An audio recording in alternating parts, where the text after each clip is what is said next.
Hello and good afternoon, everyone. Welcome to the question paper discussion of international relations. As we all know that GS 1, 2, 3, 4, all of the GS papers are complete. And like every year, this year also international relations played a crucial role in the GS2 paper. So we are going to discuss only international relations questions which were asked in 2026 paper. And as every year, this year also 4 questions were asked. Total number of questions from IR 4. Total marks allotted to IR 50. These 4 questions, 2 questions of 10 marks, 2 questions of 15 marks. So no change in trend from the previous years. We've been saying this and I've said this in the class multiple times that 4 questions are being asked. However, UPSC can change the number of questions, can increase or decrease the allocation for IR. But this time also UPSC has not done any alterations with the allocations to IR. 4 questions, 50 marks. In fact, the question numbers, question number 9, 10, 19, 20, every year are from IR. So this year also the same. And particularly this year, I felt that the questions were relatively easy. Questions were relatively easy because we covered them in the class. One of the questions related to concepts of international relations was asked in GS1 also. That particular question about South Asia, where they're talking about the water resources, how they are an economic asset and how they are sources of conflict. And I've explicitly mentioned in the class that UPSC can ask this question, but UPSC did not ask that question in GS2, it asked it in GS1. And when it is asked in GS1, so you have to focus upon the geography content, the historical content of those agreements or those conflicts between the countries. But anyways, we are going to discuss the 4 questions which are asked from IR in GS2. The first question which we will be picking up for discussion is the 9th question. And this question is IPMDA, Indo-Pacific Partnership for Maritime Domain Awareness, bridges the gap between India's Sagar, that is security and growth for all in the region. And I've mentioned this in the class multiple times that this region is Indian Ocean region. So IPMDA, Indo-Pacific Partnership for Maritime Domain Awareness, bridges the gap between India's Sagar and the Quad's collective Indo-Pacific strategy. Quad is basically focused on Indo-Pacific, means Indian Ocean plus Pacific Ocean. Make a critical assessment of the statement focusing on IPMD. You have to make a critical assessment. Now here, what you have to do. First of all, you should know what IPMDA is. Second of all, you should know the Sagar vision, security and growth for all in the region. This region is Indian Ocean region. And India wants to be a net security provider through this Sagar vision. And Quad's Indo-Pacific strategy. That Quad aims to establish an open, free, inclusive, prosperous and rules-based Indo-Pacific. So how IPMDA is going to link Sagar and Indo-Pacific Quad strategy for Indo-Pacific? What role IPMDA will play in that? And is IPMDA playing the actual role for which it is intended to? Obviously, there are certain challenges. That is where you have to make a critical assessment of the statement focusing on IPMDA. IPMDA ideally is required to link India's Sagar vision and Quad's Indo-Pacific strategy. And why this question was asked, I will also explain that. So IPMDA is intended to link India's Sagar vision and Quad's Indo-Pacific strategy, but IPMDA is not able to link. There are certain challenges in front of IPMDA which you need to know and understand. And that is where the critical assessment will come of the statement. So what approach you need to keep for answering this question? Basics of IPMDA you should know. Sagar vision you should know, and Quad's Indo-Pacific strategy you should know. These three basic points you should know, because IPMDA, Sagar and Indo-Pacific, these are the three, I would say, major concepts which have to be interlinked in such kind of a question. Main focus, how is IPMDA linking Sagar and Quad's Indo-Pacific strategy? The main focus should be this. How is IPMDA doing that? And then you have to criticize IPMDA's efforts in linking the strategies. Very simple. This is basically the approach which you need to keep while writing this answer. And this is the first thing which should be created in your mind when you see any question. Because according to this approach, content will flow in your mind and hence on your answer script. If you develop this approach, or if you frame this approach in your head after seeing the question, things become easy for you. And framing this kind of approach is not easy. It comes with practice. It comes with revisions. That is why in the beginning of every question or every answer, I use this approach. This helps you to develop or to create that pathway on which you have to walk while writing the answer. Now, introduction. IPMDA was established in 2022 Quad Summit. IPMDA stands for Indo-Pacific Maritime Domain Awareness. What is maritime domain awareness? The concept also should be known to you. Any kind of awareness in the maritime region. It can be surveillance for any illegal activities like illegal fishing or maritime piracy, maritime terrorism, illegal activities like illegally mining any minerals. Maritime domain awareness also talks about exploration of the oceans for minerals. You should be aware about the maritime resources you are having. So maritime domain awareness is a very broad term. It talks about surveillance, it talks about exploration. It also talks about blue economy. It also talks about infrastructure creation like ports and all. So maritime domain awareness is like a broad domain which is encompassing multiple domains, and IPMDA was established by the Quad countries in its 2022 summit. Now, why IPMDA was in news in 2026? Therefore, the question is there.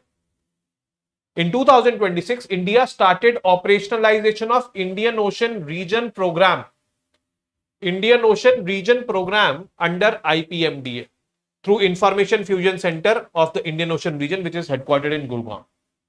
Now, in May 2026, the Quad foreign ministers meeting was there, when the American foreign minister, Australian foreign minister, Japanese foreign minister came to India. This meeting was in India.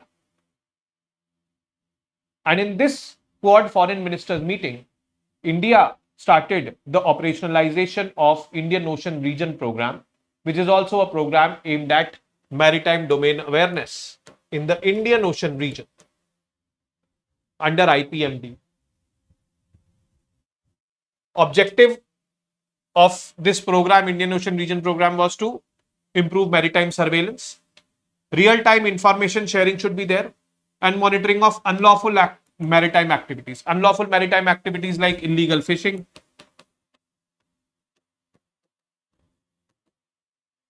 maritime piracy,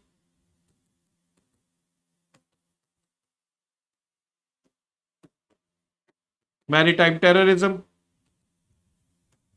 So these were the objectives of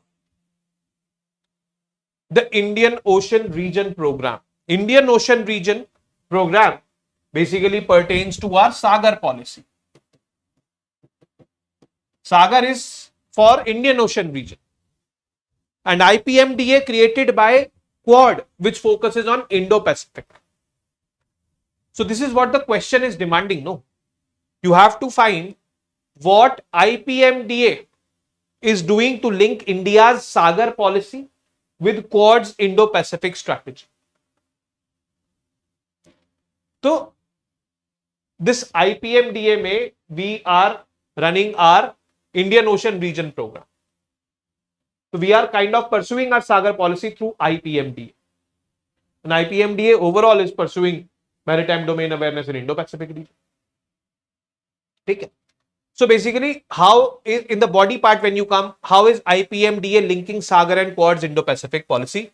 This question has to be addressed. And then you have to find out the shortcomings of IPMDA in linking Sagar and Quad's Indo-Pacific policy. So the capability point over here, it helps India and regional states monitor illegal fishing, trafficking and dark shipping. Dark shipping is basically that kind of shipping where you switch off your navigation and it makes you untrackable in the oceans. That is dark shipping. So we want to increase our capability so that we can monitor these kind of illegal activities which are happening. And we want to do it under Sagar, we want to do it under Quad.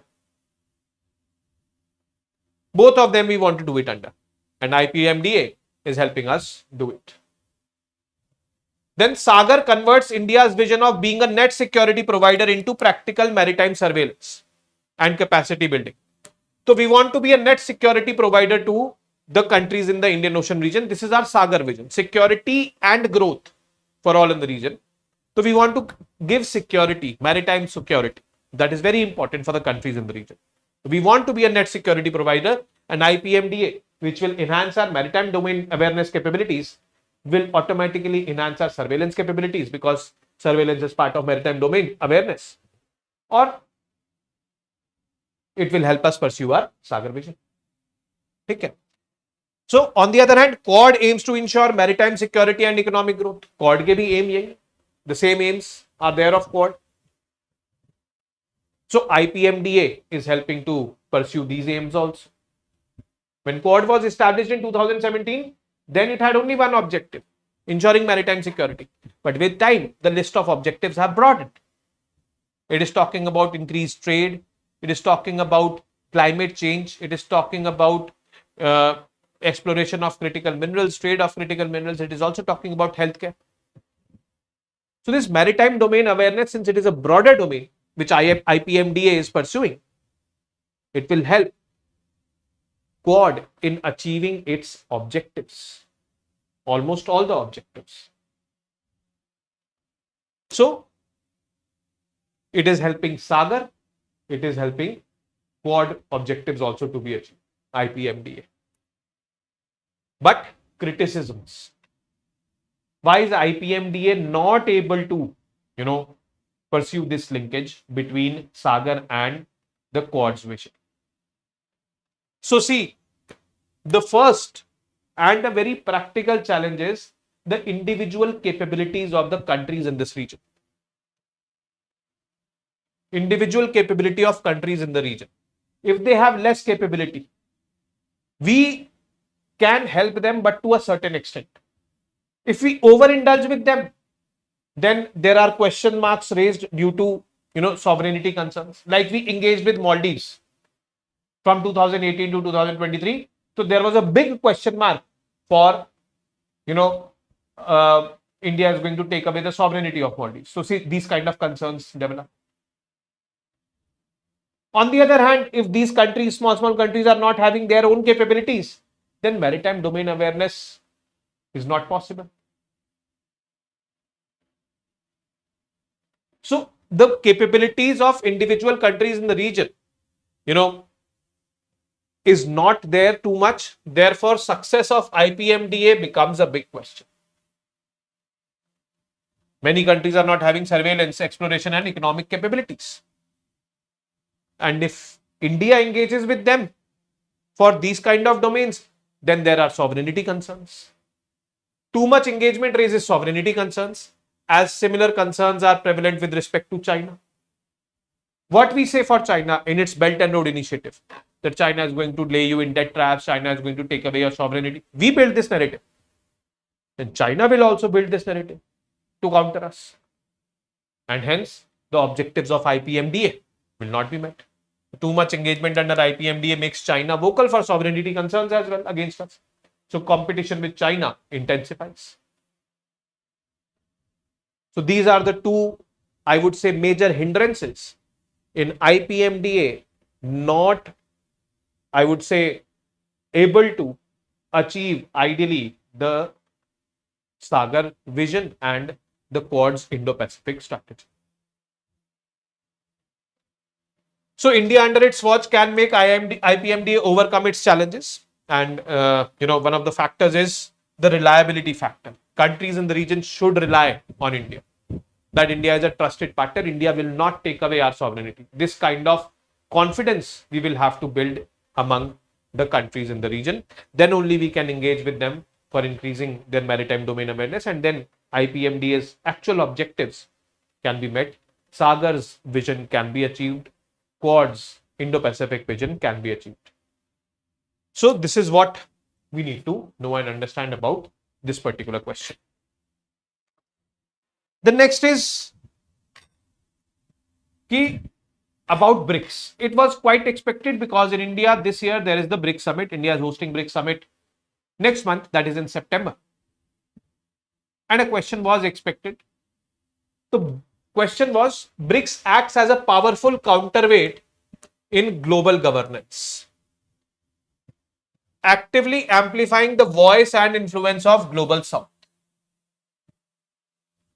Explain the role of BRICS in projecting itself as an alternative to other groupings. Now, this is a very tricky question. We all know about BRICS. We also know that BRICS is viewed as an alternative because the popularity of BRICS is increasing. This I have explicitly mentioned in the class while teaching BRICS. As an alternate, BRICS is getting developed. BRICS has also established financial institutions in the form of NDB and CRA, which are considered competitors to World Bank and IMF. But we also need to understand, what does BRICS say about being considered as an alternate? Does BRICS officially consider itself as a competitor or an alternate? Or it is third-party considerations? In 2024, when the BRICS summit started in Kazan, the opening remarks of the BRICS summit by the BRICS countries was that BRICS should not be viewed as a competitor or a counterpart to United Nations. We are complementing United Nations efforts. On the other hand, we also recommend reforms in United Nations. If reforms are not done, then United Nations will lose its relevance. This is what the BRICS countries had said in 2024 opening remarks. And obviously, you have to uphold this in the answer. You don't have to, get swayed away. कि हाँ भाई, BRICS is considered as an alternate, तो भाई we should completely बना दें उसको as an alternate. No. You should also keep into account officially what the BRICS countries say. And if you are able to do so, you'll get more marks in this, because majority of the students will be, getting swayed away and writing about BRICS as an alternate. There are situations, there are considerations, or there are conditions which, make BRICS as an alternate. But what does BRICS countries have to say about it? That is to be considered. You cannot ignore that. So in order to approach this question, brief explanation about BRICS along with it being the representative of Global South. So, how BRICS began, how it is representing Global South, you have to mention it. Then only you will be able to, justify this particular statement, influence of the Global South. how it is amplifying the voice and influence of global south. Then how BRICS is counterweight in global governance. How BRICS is considered to be a counterweight in global governance. How BRICS amplifies the voice of the global south.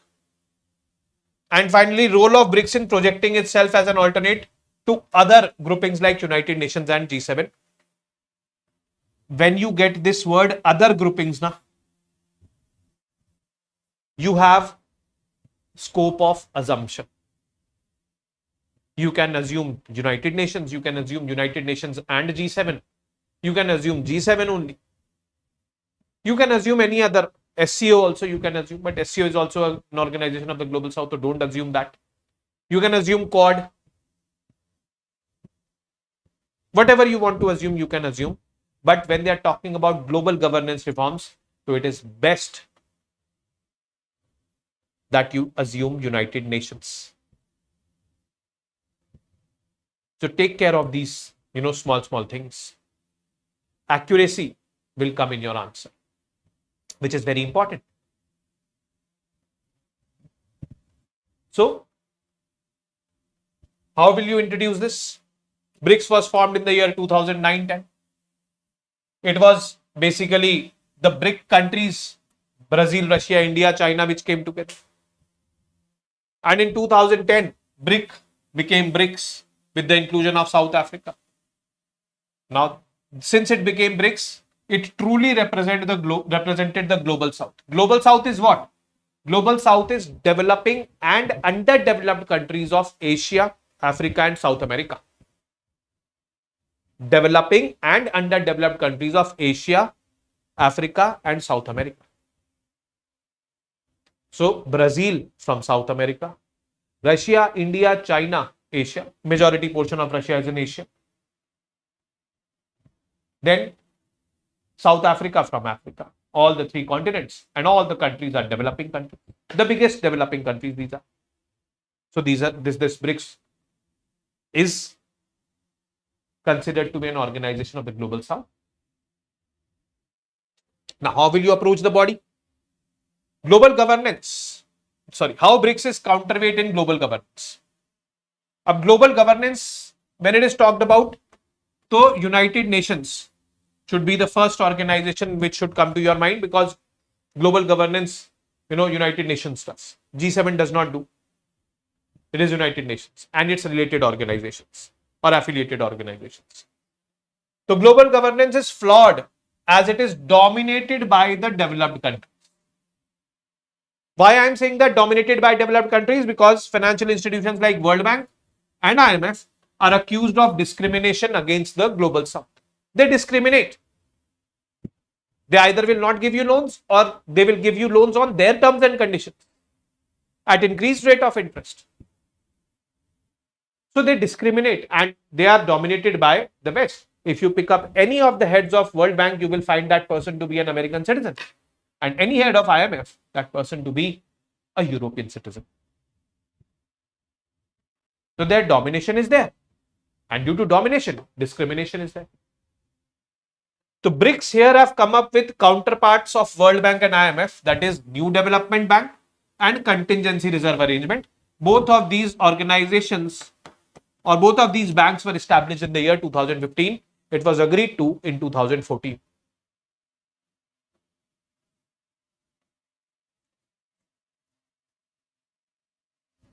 Himanshu, in the first question, if you're talking about adding USA's current policy, yes, you can add that because engagement in Quad is getting restricted due to USA. Definitely you can add this point, but very subtly you add this point in the criticisms. Okay. Now coming back to this. NDB and CRA as counterparts or as alternates to World Bank and IMF. So here it is acting like a counterweight in global governance. Second, currency domination of dollar is being challenged by BRICS countries. When the BRICS countries are saying that trade with each other in respective domestic currencies. Do trade with each other in respective domestic currencies. Like trade between India and Russia, so rupee ruble. But yes, this is not compulsory. It is not compulsory as of now. India-China trade still happens in dollars because the trade is heavily tilted in favor of China. We have a huge trade deficit. Now, the solution to this is you create a common currency of the BRICS countries, which is a project in pipeline. Let's see when that project gets into a reality. If that common currency is launched, then that will be a direct challenge to the dollar. So that is something which needs to be considered. And here, BRICS is acting like a counterweight in global governance. Role of BRICS in amplifying the voice of the global south. So BRICS raises multiple concerns of the global south, like discrimination by the developed countries in multilateral organizations like United Nations. Hence, multilateral reforms we advocate, like we did it in 2024, we did it in 2025. We will be doing it in 2026 summit also. You see when it happens in September. I will be covering it on YouTube. So, dekhna.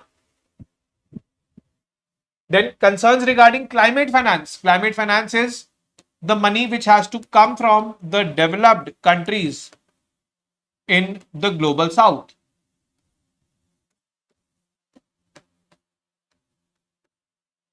That is, sluggish. So that needs to come. Then BRICS as an alternative to other groupings.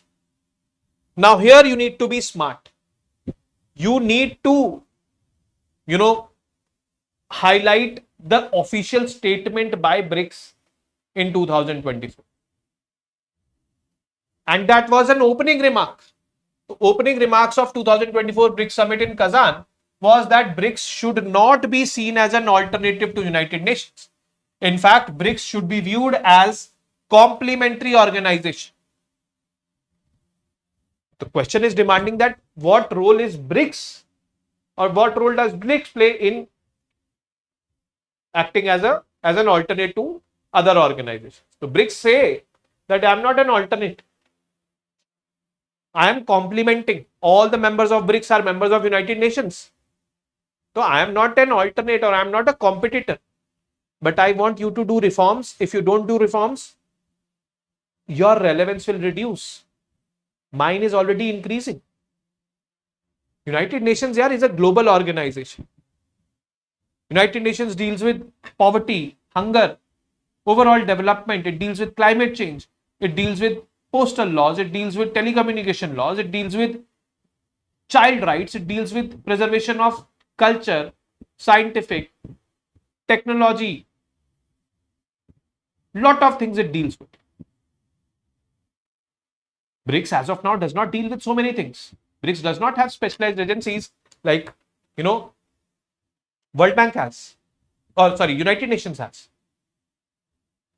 Even if I'm comparing BRICS as an alternate to United Nations, World Bank and IMF, like here we have NDB and CRA. If you see, the pockets of NDB and CRA are not as deep as the pockets of World Bank and IMF. They have deep pockets, means they have a huge corpus, World Bank and IMF. NDB, CRA started with $100 billion corpus only, contributed equally. Abhi kitna? 100 to $150 billion hoga corpus, more than this, so it will not be there. So we need to understand that BRICS itself says that I am complementing. I am not competing. I am not an alternate. But yes, I also advocate for reforms. If you don't do reforms, then I might have to step up and become an alternate completely, and I will declare that time also that I am an alternate.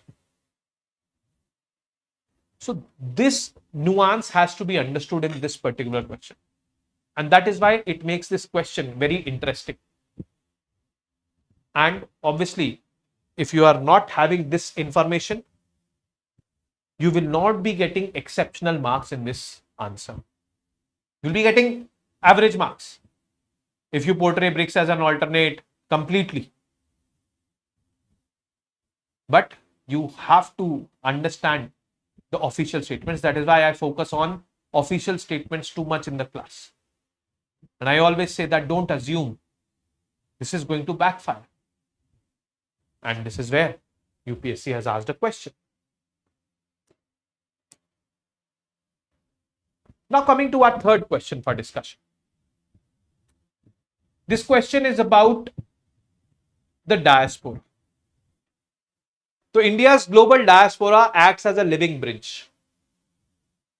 Living bridge, which is, very critical economic factor.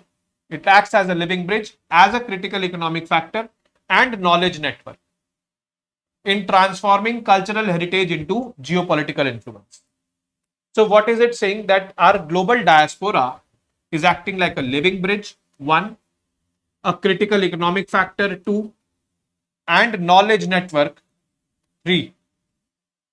And this is transforming our cultural heritage into geopolitical influence of India on those countries. And we are also having strategic leverage worldwide. We need to critically examine this statement. Critically examining means how our diaspora is basically posing challenges for us.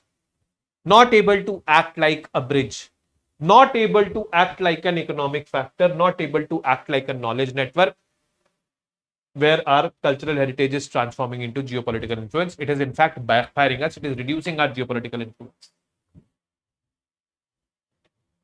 Because here, critically examine this statement, the demand of the question. You have to meet the demand of the question. If you don't, there's no use of writing that answer. आपको below average marks मिलेगा. Okay. So now the approach. Brief description about India's diaspora, its numbers and spread. How much is our diaspora? In how many countries it has been spread? What are the numbers? How diaspora is acting like a living bridge, a critical economic factor and knowledge network. Again, you have to explain this. It is 250 words. So you have that leverage, 3 pages over here. How it is transforming cultural heritage into geopolitical influence worldwide. And in the end, criticisms. Challenges which the Indian diaspora throws towards government of India. Because due to those challenges, we neither can be a living bridge, neither the diaspora can be a critical economic factor for us, neither it can be a knowledge network for us, and neither it will help us extend our influence. So this is what you need to focus upon in this question. Now, introduction. India possesses the world's largest diaspora, which is spread across diverse regions in around 200 countries. And when I say world's largest diaspora, you can mention that we have 35 million people in our diaspora, which no country in the world has. No country in the world has this huge diaspora. 70% population of Mauritius is of Indian origin.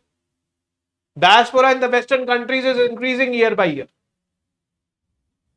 So, you have briefly explained the strength of the diaspora, the extent of the diaspora.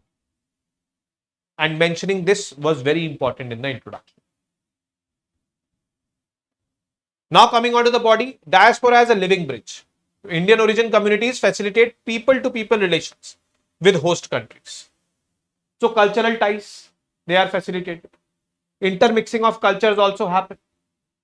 Like, for example, we have 2 temples which are opened in,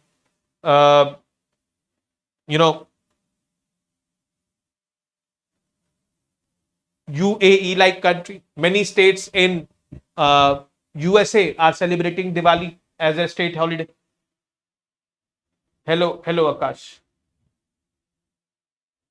Yoga, Indian cuisine, cinema and cultural tradition enhance India's soft power. Yoga is the new buzz, especially after COVID.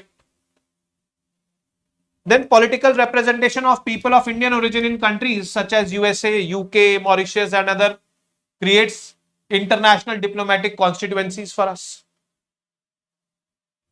Like I mentioned, 70% of population of Mauritius is Indian origin. Many voters in America, many voters in UK, many voters in France who are of Indian origin. Can't we influence them? Definitely we can if we have good outreach with them. And this, the political leaders of those countries know very well. Prime Minister, whenever he visits foreign countries, makes sure that he is meeting the people of Indian diaspora. It is a subtle statement, or I would say a subtle message to the political leadership of that country that see how many voters in your country are influenced by me, they're coming to meet me. I can definitely have an impact on the electoral results in your country. This is what an unsaid message by the Indian leadership is there when the Indian leadership engages with the diaspora in foreign lands. So it is there. Institutions such as Pravasi Bharatiya Divas and OCI strengthen the engagement. Pravasi Bharatiya Divas, a biennial event which happens to be there in January 9th and 10th, once in 2 years. It is a networking event basically. So we, the diaspora acts like a bridge between us and other countries this way. Economic leverage. World's largest recipient of remittances last year, around $130 billion of remittances came to India, and that was the highest ever. We are the country which is receiving the highest amount of remittances. Second number by Mexico, it is receiving somewhere around $60 to $65 billion, half than us. So definitely, remittances act like a cushion for us. Diaspora contributes through investment, entrepreneurship and business networks in India. They do invest in real estate. They do invest in multiple businesses. Diaspora deposits have historically helped India during balance of payment pressures. Currently, when the rupee was falling, RBI relaxed restrictions on the FCNRB deposits. FCNRB, basically foreign currency non-residents contributions in the banks. It is like a FD opened for the NRIs or the non-resident Indians, in which OCIs can also invest. RBI had to close this window, which RBI initially planned to open till September, and RBI has to close this window on August 31st because more than $50 billion have been deposited by the non-residents, by the members of Indian diaspora in the Indian banks as foreign currency. It is an overwhelming response. And due to that overwhelming response, RBI has stopped this scheme. Okay. RBI is prematurely closing it. Diaspora has come to our rescue. So it is like this. Knowledge network, Indian origin professionals in technology, academia and research create international knowledge linkages between India and those countries. Return migration and diaspora entrepreneurship contributes to India's innovation ecosystem. A lot of people do return back. Like we saw that movie Swadesh, where that hero, Mr. Shah Rukh Khan, came back from, he decided to settle here in India, and he started generating electricity over here. So what he brought? He brought his knowledge over here. Then such networks facilitate technology, investment and institutional linkages. So these things do happen, and this is how economic leverage, knowledge network and diaspora as a living bridge connections are getting established. It is the good side of the picture. The bad side of the picture also should be known to you. Diaspora is not a homogeneous or controllable foreign policy instrument for us. Since our diaspora is spread in more than 200 or around 200 countries, it is the largest in the world. Diaspora of various regions have various problems, different problems. And we, means government of India, has to deal with those problems. And unfortunately, it is not controllable foreign policy instrument for us. We can only increase our outreach to the foreign, diaspora. We can only request the governments of those countries where the diaspora is not to let those things happen.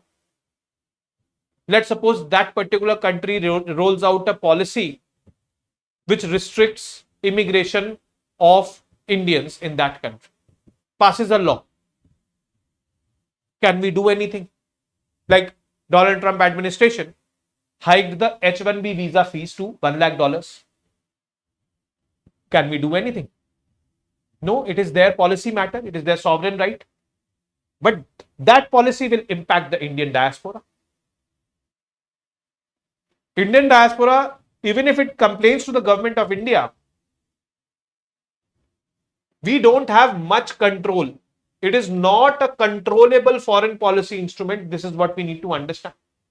It is a foreign policy instrument, but not a controllable foreign policy instrument. Gulf workers have very different interests from highly skilled professionals in Western countries. What are the concerns? Social security and working conditions in the Gulf countries, they are pathetic.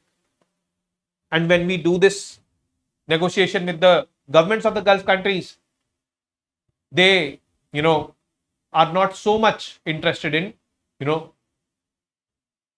addressing these concerns. Many of them have addressed, but not completely. On the other hand, racial discrimination in the Western countries is, quite high. So, these are some societal concerns. Excessive political mobilization. If we attempt to do excessive political mobilization of the diaspora in foreign lands, vote for this, vote for them, don't vote for this guy, then that will be considered equivalent to interfering in the internal matters of that country. That is why I use the word subtle. Subtle messaging. We have to take care of it. So excessive political mobilization can generate host country friction. So this is, that host country which is hosting that diaspora, whom we are trying to mobilize. There will be friction among us and that host country, because host country will not like that. Brain drain remains a concern. Yes, we are receiving the maximum amount of diaspora remittances, but I don't know whether to be happy about it or not, because see,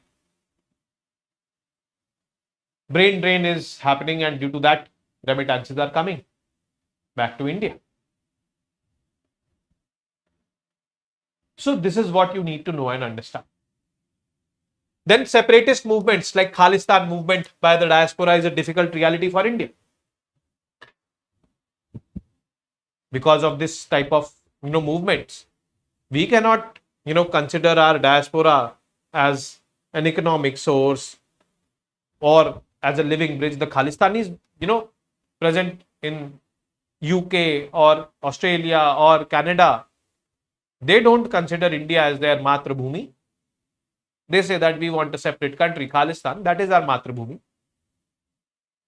Neither they have their allegiance towards India. But yes, technically speaking, they are members of the Indian diaspora.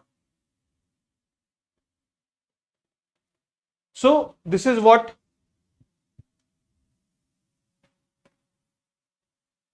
no, you cannot make it as a criticism point, Himanshu, because illegal immigrant, तो illegally है ना, वो तो we also don't promote illegal immigration in our country, and neither we say that हमारे यहाँ से दूसरी country में illegally कोई जाए. You cannot write it as a point over here. But that is why purposely I mentioned legal immigration through H-1B visa. Illegal to every government will target. And if we are targeting, let's suppose, illegal immigrants from Bangladesh and sending them back, Bangladesh government nahi bolegi kuch on that particular issue. Okay. So this is what you had to write and highlight in this particular answer. Critical evaluation of our diaspora was very important. Okay. Now coming to the last question. This question is again very easy because it has been discussed multiple times in the class. Belt and Road Initiative of China. China's Belt and Road Initiative has transformed South Asia from a regional space into a theater of great power competition. And I have explicitly mentioned this, that Belt and Road Initiative is not only a infrastructure project or connectivity project. In South Asia specifically, it has the potential to change the power dynamics. It has the potential to reduce India's influence. And on the very same theme, this question has been asked. That China's Belt and Road Initiative has transformed South Asia from a regional space into a theater of great power competition. Analyze the strategic implications of BRI for India's security and regional influence in South Asia. So, you have to analyze the strategic implications of BRI for India's security and regional influence. How BRI is going to impact India's security and how BRI is going to impact India's regional influence. Regional influence means South Asia, because the first statement is talking about South Asia only. And here also regional influence in South Asia, it is explicitly mentioned. So it becomes easy, because South Asia may only you have to discuss how BRI is impacting India's security and its regional influence. So how do you approach this question? Briefly explain the BRI, its origin and its objectives. Prevalence of BRI in South Asia, you have to explain. And in such kind of questions, draw a map. Map becomes very important, and you have to show China-Pakistan economic corridor, Trans-Himalayan multi-dimensional connectivity network, which is connecting China with Nepal. You can also show China-Myanmar economic corridor. Myanmar is not part of South Asia, but additionally you can show in that map. Don't write anything about it, but show it in the map. Then you show string of pearls. String of pearls is also part of Belt and Road Initiative, which starts from Gwadar, then goes to Maldives, then Sri Lanka, then Bangladesh. So Maldives, Sri Lanka, Bangladesh, South Asia. Nepal, South Asia. Pakistan, South Asia. So in that one map, you will be able to give ample information about China's Belt and Road Initiative in South Asia. And this is the demand of this question, which should be addressed. It will make your answer more attractive and more marks fetching. तो मैंने अब तक I did not say in any question to draw a map. Diaspora में क्या map? सागर में you can draw, but 150 words, 2 pages. Map will consume space. Avoid it. BRICS में क्या map? No map. But here, map will amplify the quality of your answer. It will, make the understanding of the examiner very easy. So, this or these two reasons justify drawing a map over here. And most importantly, you have 3 pages, 250 words. Definitely make it. But on that map, depict China-Pakistan economic corridor, Trans-Himalayan multi-dimensional connectivity network between China and Nepal, string of pearls, and China-Myanmar economic corridor also. But if you don't mention China-Myanmar economic corridor, to bhi chalega, because this question is about South Asia and Myanmar is part of Southeast Asia. Okay. So, it is how you have to understand. Introduction. BRI was launched in 2013. China has significantly expanded Beijing's economic and strategic presence in South Asia through BRI. Up in South Asia, traditionally India's dominance was there. So it has challenged primacy, India's primacy, increasingly operates with a competitive India-China strategic environment. Basically, India-China competition has increased in South Asia after the introduction of BRI. Because BRI में China gives loans, China constructs infrastructure. Both of these things are desperately needed by the countries, especially in South Asia where the countries are poor. ठीक है? No, Himanshu, just focus on South Asia. Just focus on South Asia. Like, if I have to draw it, I'll draw it on the board and I'll show you.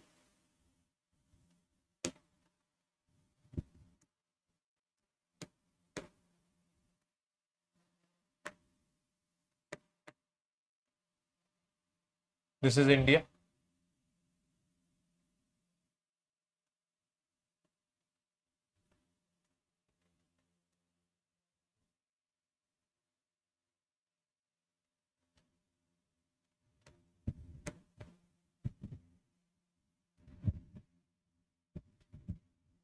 Okay. Pardon my drawing. Bharat Mata ki Jai.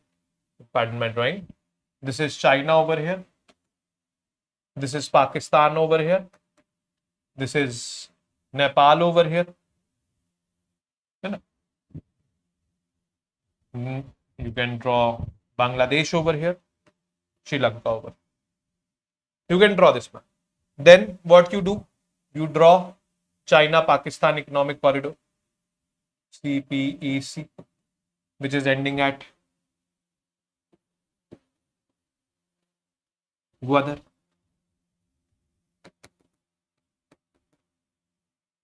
Then from here, you come to Maldives, you go to Sri Lanka, Hambantota. Here in Maldives, Malé mein China has presence. Then you go to Bangladesh. Bangladesh mein there is Chittagong port, where China has presence. Here in Nepal, Lumbini, Trans-Himalayan Multi-Dimensional Connectivity Network. Draw it this way. This much if you are able to draw, then ample information you are giving in this particular picture. Okay. So this much you should be able to draw. It will give this message to the examiner that you are having knowledge. So in the body part, what are security implications for India? China-Pakistan Economic Corridor, it passes through POK. It can ease the mobilization for the terrorist organizations. Okay. So affecting India's territorial sovereignty and concerns, it is already doing that, because BRI is passing, CPC is passing through POK, territory which we claim that is ours. Then maritime security, Chinese linked infrastructure at Gwadar, Hambantota and other Indian Ocean locations raises concerns regarding potential dual use and future naval access. Dual use means military use and civil use. China can do that. Military use ke liye bhi it can use Hambantota or Chittagong port or Gwadar port. India can be attacked from there. Then China-Pakistan convergence. Belt and Road Initiative strengthen China's strategic relationship with Pakistan, potentially aggravating India's two-front security challenge, because we will have to fight a true front war. That is a possibility. Then continental dimension, Chinese infrastructure and connectivity in Tibet as well as Nepal through this Trans-Himalayan Multimodal Connectivity Network will enhance China's territorial gains. It can open another front for China towards India via Nepal. So definitely that is creating problems. Then impact on India's regional influence. BRI provides India's neighbors with an alternative source of infrastructure and finance. And China's pockets are way deeper than India's pockets. We should understand this. China is utilizing its surplus forex for such kind of activities. China's growing presence reduces India's traditional development partner advantage. Traditionally, we were considered as a development partner for the countries in South Asia. Now China is being considered. We have a new competitor in the form of China. Countries such as Sri Lanka, Nepal, Maldives and Bangladesh can leverage India-China competition. At times these countries, what they do, if India is not able to do anything, they will say, okay, we'll go to China. If China is not able to do, they say, we'll go to India. And that is how they leverage. the India-China competition in the region, which is obviously problematic. The resulting competition has also encouraged India to strengthen alternatives such as BIMSTEC and IORA. BIMSTEC is basically 7 countries, 2 of them in Southeast Asia, Myanmar and Thailand. But there also competition with China is there. Indian Ocean Rim Association, 23 countries in the Indian Ocean region. But here we also have competition with China. And as I said, that competition with China is now not limited to South Asia. It has gone beyond South Asia as well. So we need to know this, consider this, and that is how we will be able to frame this answer. This is the actual the Belt and Road Initiative. Our focus in this should be over here. This is South Asia. So Gwadar, then Malé, Ambantota, then go to Bangladesh, then also draw this Trans-Himalayan Multidimensional Connectivity Network. But I've already drawn this a South Asia centric map on the board. So this is what we needed to consider. Now, what has India done to respond through it, to Belt and Road Initiative aiming to diminish India's influence? This also should be mentioned in the answer. So neighborhood first policy, Sagar Mahasagar policy, Chabahar port in Iran, international north-south transport corridor connecting India with Iran and Central Asia, and then finally Russia. India, Middle East, Europe economic corridor. This is currently in concept phase, but yes, it is going to increase India's influence in West Asia, that is Middle East, and then Europe, bypassing the Suez Canal. Then development assistance and lines of credit. We have extended lines of credit to Sri Lanka in times of crisis, lines of credit to Maldives for construction of infrastructure over there. That line of credit is still going on over there. Then cultural connect, like with Nepal, the Buddhist circuit. Nepal mein Buddhist circuit is reaching Lumbini. And if you see closely, Nepal mein the Trans-Himalayan Multi-Dimensional Connectivity Network is also reaching Lumbini. Here, our Buddhist circuit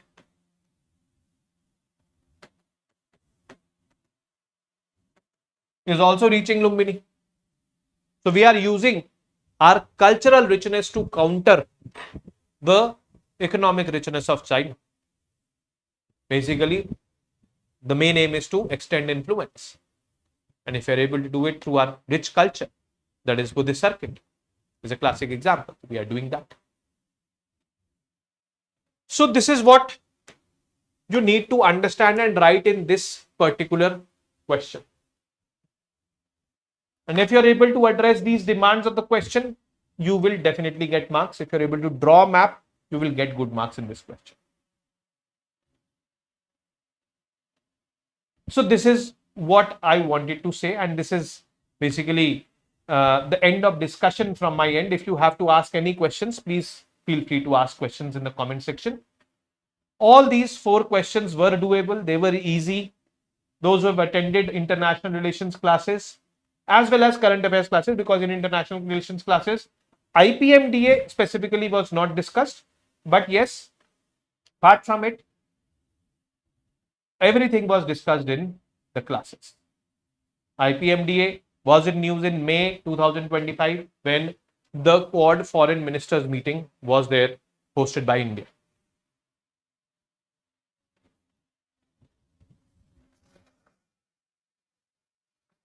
Yes, any doubt, any questions anyone wants to ask, please feel free to ask. I will be answering them.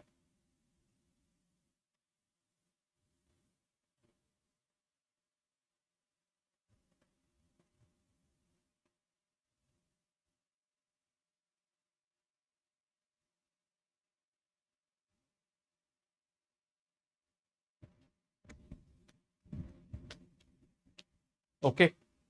So should we end the class since you guys are not asking questions?